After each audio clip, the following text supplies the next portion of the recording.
mais à ce moment-là, quand même, on peut exclure quand même les nouveautés de l'esprit. Parce que lui-même aussi avait dit dans Joël que dans les derniers temps, vos filles et vos fils auront des songes, vos vieillards des visions, ainsi de suite. Qu'est-ce que cela signifie si ce n'est pas aussi révéler de nouvelles choses? Et déjà, vous savez que beaucoup de gens font une mauvaise interprétation avec ces textes. Oui, c'est ce que j'appelle le message inaugural de l'apôtre Pierre. Quand les gens, les 120 sont remplis du Saint-Esprit, alors une grande foule arrive pour voir ce qui se passe. C'est à cette occasion, l'apôtre Pierre va citer ce que Joël, chapitre 2, verset 28, jusqu'au verset 29, avait déjà prédit. Regardez ce texte si riche. Je vous présente ici une différence. Dans Joël chapitre 2, verset 28 à 29, le prophète dit, « Dans les derniers jours, dit Dieu, je répandrai mon esprit sur toute chair. » Sur toute chair. Que vous soyez chrétien ou pas. Maintenant, écoutez Pierre. Dans Actes chapitre 2, verset 17, il dit quoi? Dans les derniers jours, je répandrai, dit Dieu, je répandrai de mon esprit. Voyez-vous cette différence? Mon esprit et de mon esprit. De mon esprit. Joël dit, je répandrai mon esprit. Pierre dit, je répandrai de mon esprit. Avant d'arriver à cette différence, ce texte qui est très riche, peut-être mal compris par certains, c'est un langage poétique. Comme c'est le cas avec tous les livres prophétiques. Il y a un langage poétique. Lisez, vous verrez des vers. Peut-être il faut ici utiliser un langage poétique pour comprendre. Regardez comment c'est écrit. Il y a des vers. Je crois qu'il y a 6 vers dans ces 2 versets. Et même les mots là utilisés, c'est poétique. La Bible dit quoi? Dieu dit, je répandrai.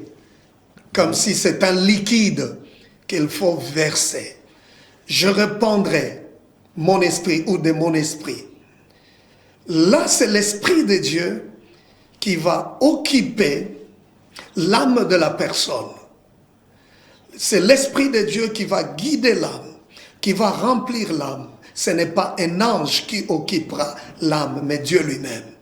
Raison pour laquelle, ou une raison de plus, de dire que je n'ai pas besoin de me soucier des anges. Mon ange, comme j'entends des gens dire, mon ange m'a révélé, mon ange m'a révélé. Je n'ai pas besoin qu'un ange vienne me révéler. Le Saint-Esprit est là pour ça. C'est pour cette raison, il a répandu de son esprit, que les gens qui nous suivent comprennent.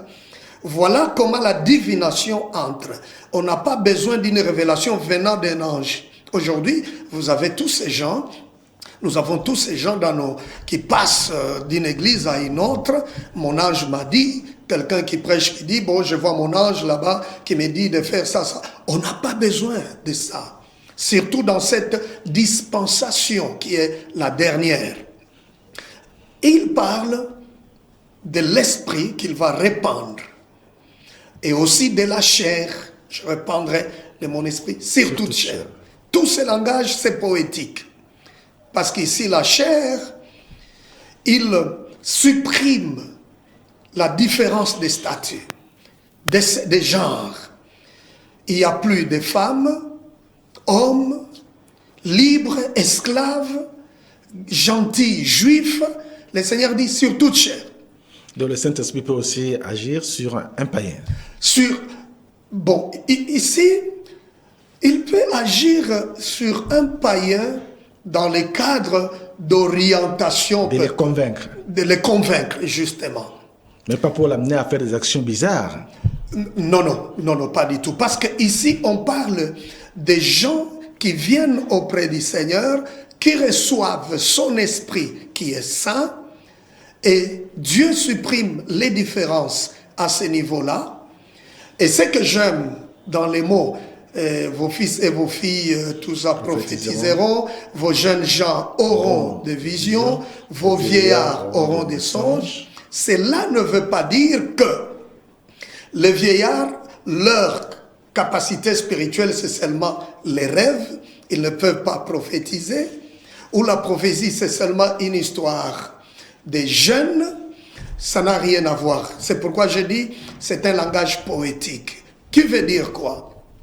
Ça nous amène maintenant à la définition du mot prophétie, prophétiser. Prophétiser, ici, ne veut pas dire prédire les événements futurs. Prophétiser ici veut dire enseigner. Voyez-vous? Parce que le mot prophétie a un sens large. C'est-à-dire que quand nous enseignons comme ça, nous sommes en train de prophétiser aussi. Ah oui, non seulement enseigner, même chanter. Ah bon? Même quand j'ai chanté Rêvons grand, c'est une prophétie. C'est une prophétie. Vous savez quoi? Quand le Saint-Esprit a fait de nous des hommes prophétiques. Parce que le Saint-Esprit est descendu sur toute chair. Donc, ça veut dire que dans l'entendement de Dieu, dans la nouvelle dispensation, tout chrétien est prophète. Nous sommes des prophètes et des sacrificateurs. Wow. Dans le sens général. Parce que le Saint-Esprit, c'est ça la beauté de ce message de la Pentecôte. Le Saint-Esprit est descendu sur toute chair. Comme c'est le Saint-Esprit descendu sur toute chair, Dieu a fait de nous des hommes et des femmes prophétiques. Très important. C'est pour cette raison, regardez même dans les écoles qu'on appelle écoles des prophètes dans l'Ancien Testament, comme l'école de Samuel. Oh, l'école d'Élysée aussi. Oui. Quelles étaient les branches dans ces écoles-là? Quand on parle école de prophètes, on apprenait dans ces écoles la prière, on apprenait dans ces écoles la loi de Dieu, on apprenait dans ces écoles la musique. C'était ça les branches. Ce n'est pas les gens qui venaient pour apprendre, dire, bon, vous allez prophétiser comme ça, vous allez parler en langue comme ça, comme on voit certaines personnes le faire aujourd'hui. Mais malheureusement, il y a encore beaucoup de chrétiens qui ne savent pas que la musique fait partie, n'est-ce pas, de la prophétie. Chanter pour Dieu, louer l'Éternel, c'est la prophétie. Surtout quand cette musique-là a pour inspiration le Saint-Esprit. Tout à fait. Mais quand ce n'est pas le Saint-Esprit qui est à la base de l'inspiration, ça devient une prophétie un peu, disons, pernicieuse. Quand c'est poussé par le Saint-Esprit, raison pour laquelle quand Samuel a dit à Saïl, il lui dit, là où tu iras, je pense à Gibéa, tu vas rencontrer un groupe de prophètes et tu vas prophétiser avec, je paraphrase. Et ce qui est arrivé... Il s'est mis aussi à prophétiser. Oui. Maintenant, écoutez. Quand il arrive, il voit ces groupes descendre de la montagne de Yahweh, là où il y avait l'école. Qu'est-ce qu'ils avaient à main? Ils avaient la harpe, tous ces instruments, comme c'est écrit dans la Bible. C'est ce que je venais de dire. Dans les écoles des prophètes, la musique était aussi une branche très importante. Il y avait la musique, la loi et... Oui, l'enseignement, la connaissance de la loi. Et ils apprenaient aussi la prière. Ce qui était là dans les écoles des prophètes. Et quand la Bible dit, il s'est mis à prophétiser. Maintenant, lisez ce verset de la Bible. C'est quelle prophétie? Il disait quoi? Prophétiser veut dire, si ce n'est pas enseigner, ça veut aussi dire chanter. Il a chanté, il a célébré, il a loué Dieu. C'est cette musique-là qui rappelle à Saïl ce que Samuel lui a dit. Qu'il n'est plus un fermier, il n'est plus le Saül de la brousse, mais c'est Saül qui va devenir le leader, le roi d'Israël. Quand la musique est inspirée dans une église, malheureusement, dans certaines églises aujourd'hui, on néglige ceux qui chantent. On ne prend pas ceux qui chantent avec beaucoup de considération. Je ne sais pas pourquoi. Je dis à l'église dernièrement, la musique, l'adoration, c'est la partie la plus importante d'un culte. Prêcher, nous nous adressons aux humains. Mais adorer, louer, c'est à Dieu. que nous nous adressons. Oui, c'est la partie la plus importante. Mais la Bible le dit, Dieu lui-même siège parmi les louanges de son peuple. Voyez-vous, mais vous avez des gens, peut-être un officiant des cultes que vous dit, après avoir chanté, adoré, puis il dit, bon maintenant, c'est la partie la plus importante. Cette partie la plus importante, c'est quoi la prédication? C'est comme si tout ce qu'on a fait n'était pas important. Voilà, c'est comme ça que depuis mon séjour, je travaille avec les adorateurs, les musiciens, qu'ils prennent conscience de ce ministère spécial qu'ils ont reçu du Seigneur, parce que ça faisait partie de l'école des prophètes. Et quand on respecte ça, quand on comprend ça très bien, vous voyez ce qui se passe quand les gens viennent à l'église, ils sont touchés avant même que le prédicateur ne passe, n'ouvre sa Bible. Et il y a beaucoup de choses comme ça dans les mots prophétie. Je n'ai pas le droit de vous poser la question, mais si il m'était permis, je pouvais le faire. Vous demander, merci. Quand on parle des prophètes de Baal, qui ont prophétisé du matin jusqu'à l'heure de l'offrande, ils étaient en train de prophétiser. Ils prophétisaient quoi? Ce n'est pas prédire les événements à venir, mais ils étaient en train de louer, de chanter à l'honneur de Baal.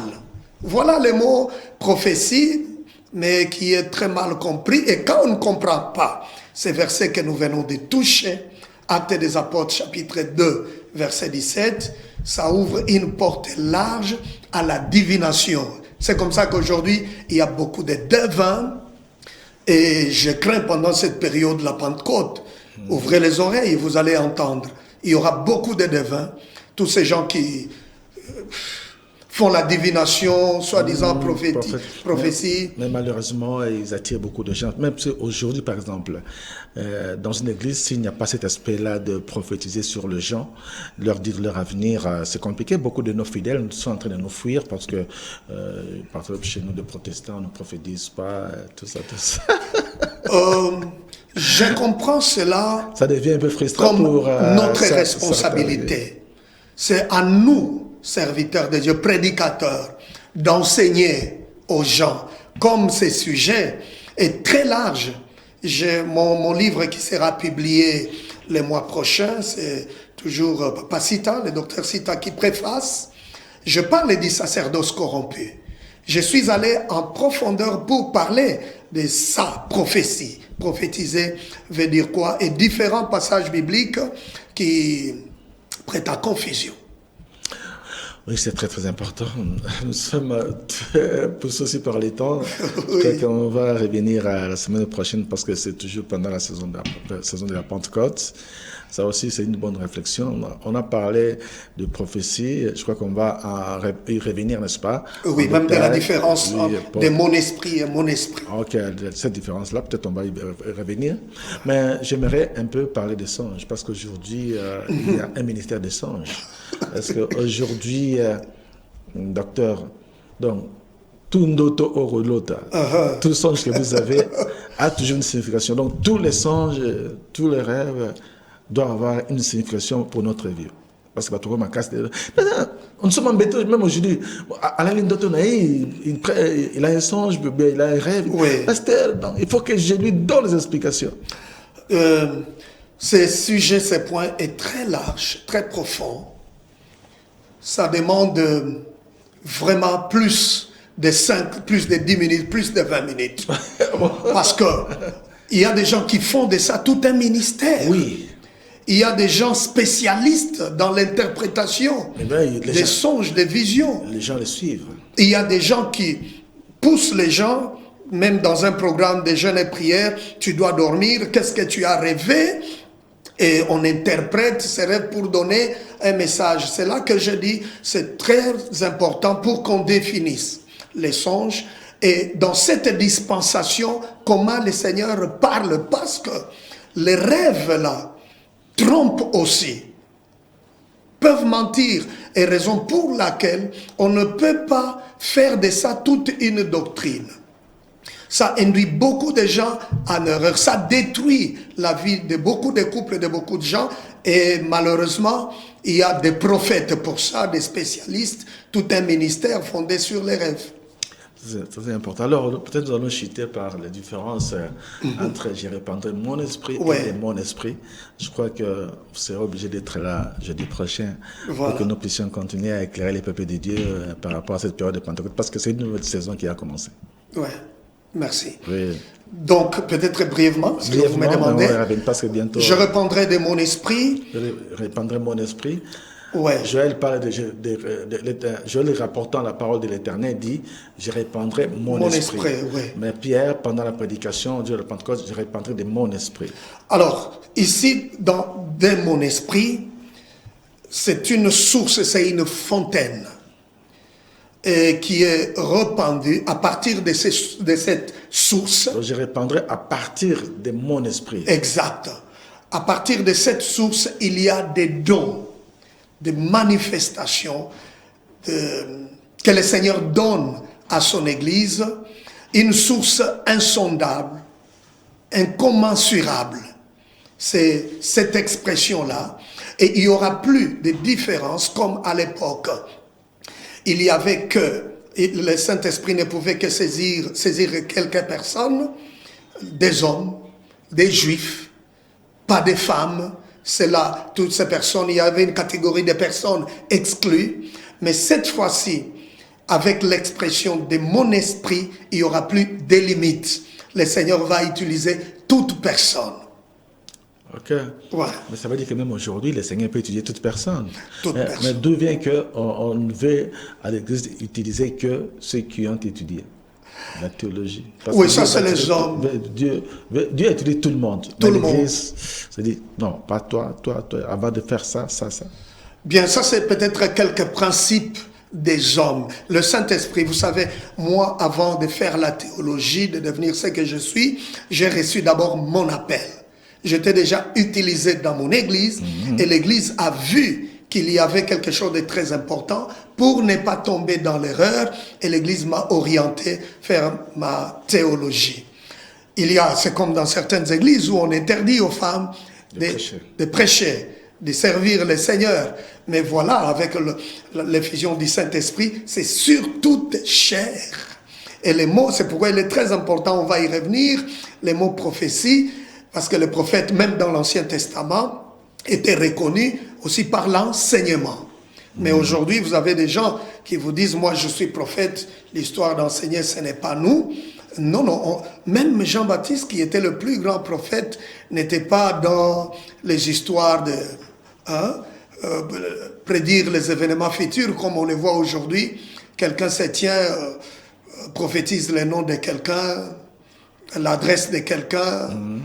On appelle ça prophétie, la divination. Donc c'est une occasion, pendant la Pentecôte, de parler aussi, c'est quoi la divination? Oui, parce qu'il y a aussi dans certaines églises où il y a une journée réservée aux prophéties. Donc si tu viens ces jours-là, c'est pour qu'on prophétise sur toi.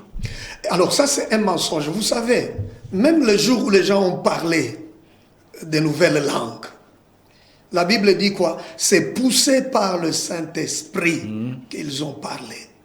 Donc les hommes n'ont pas programmé.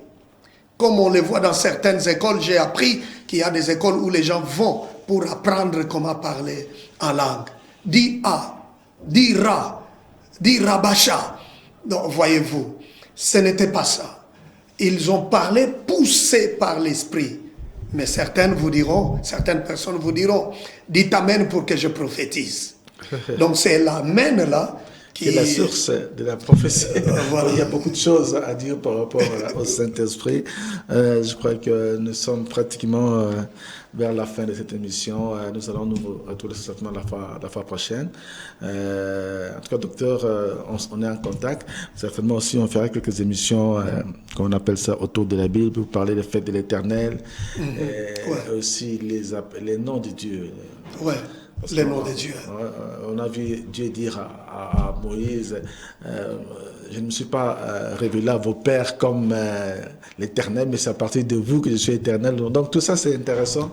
Merci beaucoup. Je suis impatient pour une telle émission parce que vous savez, les noms propres de Dieu qui a connu une tentative de suppression par les rabbins au IIIe siècle, avant notre ère qui voulait supprimer Yahweh et nous imposer Adonai, Elohim. C'est important qu'on en parle. C'est très important.